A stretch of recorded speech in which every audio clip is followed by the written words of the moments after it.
Shalom, Bapak Ibu Saudara yang dikasihi Tuhan, Jemaat GSCA Air Hidup dimanapun kita berada saat ini.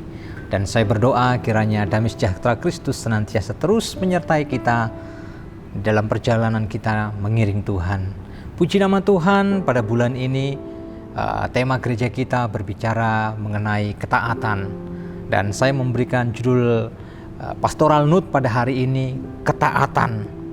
Mari kita sama-sama membuka di dalam Filipi pasal yang ke-2 ayat yang ke-8. Demikian bunyi firman Tuhan. Dan dalam keadaan sebagai manusia, ia telah merendahkan dirinya dan taat sampai mati. Bahkan sampai mati di kayu salib. Saya ulang sekali lagi pada ayat ini. Dan dalam keadaan sebagai manusia, ia telah merendahkan dirinya dan taat sampai mati. Bapak Ibu Saudara yang dikasihi Tuhan, kita tentu tahu surat Filipi adalah surat yang ditulis oleh Rasul Paulus kala itu waktu ia berada di dalam penjara di kota Roma. Dan kita melihat begitu Rasul Paulus mengasihi jemaat yang ada di Filipi karena ada sebuah ikatan keharmonisan yang terbangun antara Rasul Paulus dengan jemaat yang ada di kota Filipi, sehingga di sini Rasul Paulus menitipkan sebuah pesan kepada jemaat di Filipi untuk mereka menjadi orang-orang percaya yang taat kepada Tuhan. Dan kita melihat di dalam pasal yang kedua ayat 8 ini jelas dikatakan di sini. Demikian bunyi firman Tuhan, dan dalam keadaan sebagai manusia ia telah merendahkan dirinya dan taat sampai mati. Rasul Paulus memberikan sebuah contoh dari kehidupan Yesus kala waktu dia datang ke dunia, di mana Yesus adalah contoh ketaatan yang begitu luar biasa. Ia taat kepada Bapa. Dan bahkan jelas ditulis di sini, dalam keadaan sebagai manusia, Yesus telah merendahkan dirinya dan taat sampai mati. Bahkan sampai mati di kayu salib. Bapak Ibu Saudara yang dikasihi Tuhan, arti kata taat adalah senantiasa tunduk kepada Tuhan.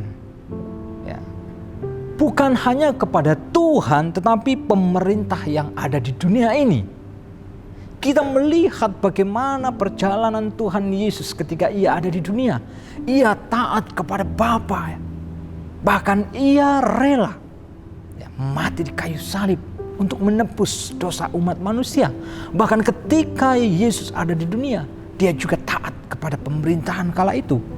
Saudara yang dikasihi Tuhan, ketaatan adalah bagian atau bukti dari iman orang percaya. Bisa saja ketaatan didasarkan atas motivasi dan tujuan yang lain. Contohnya ketika kita bekerja, kita akan taat kepada aturan di dalam sebuah pekerjaan. Tetapi ketaatan yang kita lakukan itu bukan ketaatan kepada Tuhan, kepada sebuah perusahaan di mana kita bekerja. Tetapi yang Rasul Paulus maksudkan di sini adalah ketaatan kita kepada Kristus. Bapak Ibu Saudara yang dikasihi Tuhan, Alkitab menjelaskan orang yang hidup di dalam ketaatan itu sebagai wujud mereka atau wujud iman mereka kepada Tuhan. Jadi dengan kata lain, kita sebagai orang-orang percaya, kita harus taat kepada Tuhan. Karena apa? Itu sebagai wujud iman kita kepada Tuhan. Saudara, mereka sedia membayar harga untuk sebuah ketaatan. Artinya apa? Orang yang taat kepada Tuhan itu dia bersedia membayar harga. Ada harga yang harus dibayar di dalam sebuah ketaatan. Kita melihat contoh dari dalam kehidupan seorang Abraham. Ketika Tuhan menyuruhnya pergi ke sebuah negeri yang tentunya Abraham belum tahu kemana Tuhan menyuruh. Tetapi Abraham melakukannya dengan taat dan setia. Apa yang diperintahkan Bapa. Kita melihat juga contoh dari Daniel. Kita melihat bagaimana ketaatan Daniel di dalam pengiringannya kepada Tuhan. Ketika ia disuruh menyembah patung, apakah Daniel melakukannya? Tidak. Dia tetap mau tunduk dan taat untuk menyembah Tuhan, walaupun ada harga yang harus dibayar. Ketika ia tidak menyembah sang raja, patung raja, dia akan dimasukkan ke dalam sebuah gua yang berisikan singa yang begitu puas, lapar. Ada harga yang harus dibayar. Ketika dia tidak menyembah patung raja, maka dia akan dimasukkan ke sana dan akan menjadi santapan singa-singa yang puas. Begitu juga dengan Sadrak, Mesak, dan Abednego. Ya. Dia memilih untuk taat dan setia kepada Tuhan walaupun ada dapur api yang sudah menganga. Saudara, ada harga yang harus dibayar untuk sebuah ketaatan. Saudara yang dikasihi Tuhan, namun pada sisi yang lain Alkitab juga berbicara tentang ketidaktaatan dan akibatnya. Jadi orang yang tidak taat kepada Tuhan juga ada harga yang harus dibayar. Saudara yang dikasihi Tuhan, kita bisa melihat bagaimana kehidupan Yunus waktu itu ketika dia tidak taat kepada Tuhan. Ya. Ada harga yang harus dibayar oleh Yunus dan dia harus masuk, ya, ataupun dimakan oleh ikan yang begitu besar karena ketidaktaatan kepada Tuhan. Ketika Tuhan menyuruh dia untuk ke Niniwe, tapi ketika ia tidak melakukannya, ada harga yang harus dibayar. Begitu dengan raja-raja Israel. Kalau kita membaca dalam kitab Perjanjian Lama, raja-raja yang tidak setia dalam akhir hidupnya, apa yang terjadi? Saudara yang dikasihi Tuhan, ada sebuah resiko yang harus diambil. Seringkali kita tidak menyadari dan berusaha menghindari harga yang harus kita bayar untuk semua ketaatan kita. Padahal kalau kita melihat dari beberapa contoh tadi, Alkitab juga mencatat orang-orang yang tidak taat kepada Tuhan.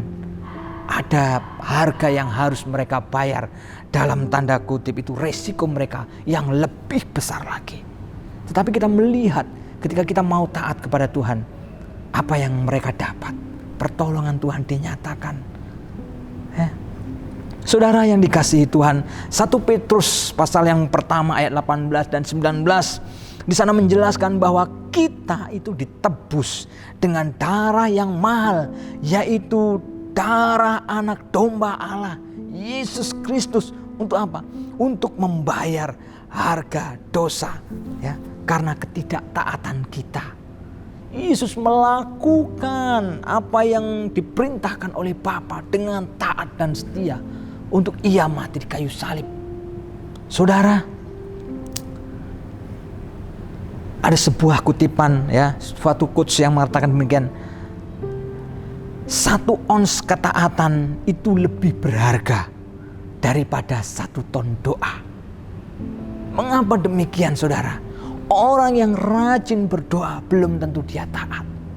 Tetapi di sini katakan 1 ons ketaatan itu lebih berharga. Kalau kita taat kepada Tuhan, tentunya kita akan menjadi orang-orang yang suka berdoa.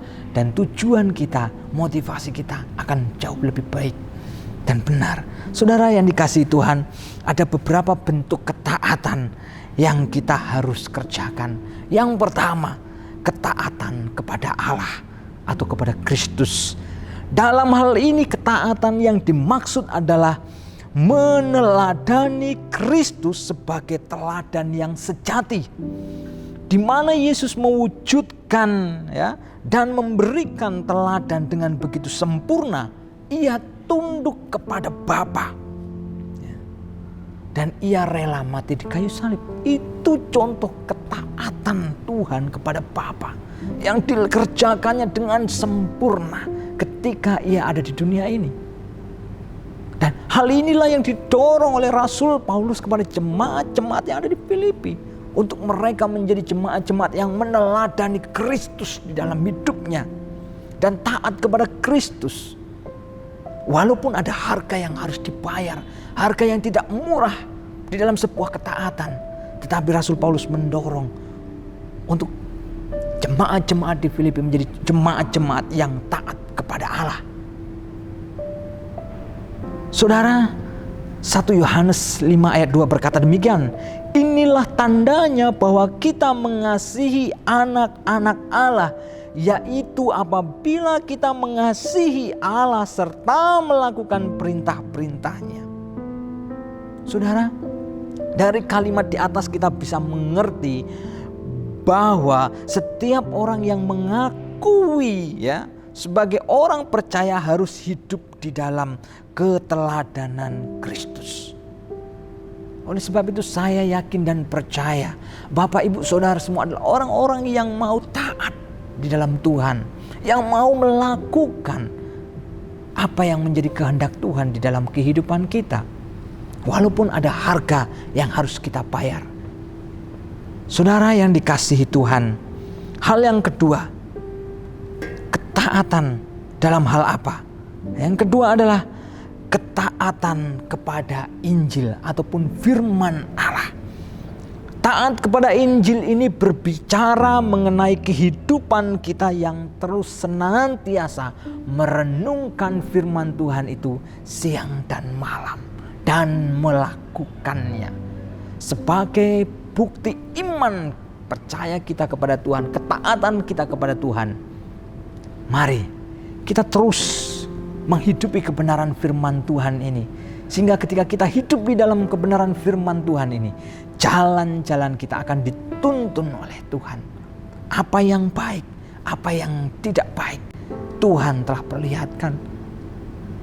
Ketika kita hidup di dalam kebenaran firman Tuhan, ketika kita taat dalam kebenaran firman Tuhan akan menolong kita untuk kita menjadi orang-orang yang mampu taat kepada Allah, taat kepada firman-Nya. Saudara, dan yang ketiga, yang terakhir, ketaatan kepada sesama manusia.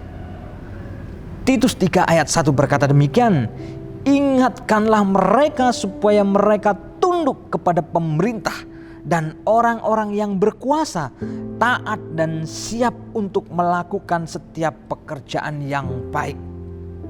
Saya membacakan dalam terjemahan yang lain. Ingatkanlah anggota jemaat-jemaatmu supaya mereka tunduk kepada pemimpin-pemimpin dan penguasa negara, serta taat dan bersedia melakukan setiap hal yang baik. Bukan hanya kita taat kepada Tuhan, bukan hanya kita taat kepada kebenaran firman Tuhan, tetapi firman Tuhan juga mengajarkan kepada kita untuk kita taat kepada pemerintah di mana kita berada saat ini. Sebagai contoh kecil saja Bapak Ibu Saudara, sebagai warga negara yang baik, tentunya kita adalah warga negara yang taat dengan pajak. Kendaraan yang kita naiki, waktunya bayar pajak, kita harus bayar pajak. Itu salah satu bukti kecil kita taat kepada pemerintah. Dan hal inilah yang dilakukan oleh Tuhan Yesus ketika Ia ada di dunia ini. Ketika Dia dihadapkan pada sebuah pengadilan, ketika Ia hendak disalib, apakah Tuhan waktu itu protes? Loh, saya adalah hakim yang adil untuk kalian, saya adalah raja di atas segala raja. Saudara, kita melihat Tuhan tetap taat dan setia menghadapi pengadilan yang di dunia ini. Bapak Ibu Saudara yang dikasihi Tuhan, ketika Tuhan memberikan contoh dan teladan yang begitu baik, Dia taat kepada Bapa, Dia taat akan kebenaran firman Tuhan, Dia taat akan pemerintahan yang ada ini. Demikianlah hal yang Rasul Paulus hendak dorong bagi kita, orang-orang percaya dan jemaat-jemaat yang ada di kota Filipi kala itu, untuk kita memiliki ketaatan yang sungguh-sungguh kepada Tuhan, karena ketaatan itu adalah bukti daripada iman kita kepada Kristus. Ada harga yang harus dibayar di dalam sebuah ketaatan, tetapi itu tidak sebanding dengan pengorbanan Tuhan Yesus di kayu salib. Oleh sebab itu, kita sebagai orang-orang percaya, orang-orang yang telah ditebus oleh Tuhan, orang-orang yang telah dimerdekakan oleh Tuhan, mari kita akan tetap terus kerjakan keselamatan kita dengan taat dan setia kepada Kristus. Kiranya saya berdoa buat kita semua, Tuhan memberkati kita, menolong kita untuk kita mampu menjadi orang-orang yang taat dan setia di dalam pengiringan kita kepada Tuhan. Tuhan Yesus memberkati. Amin.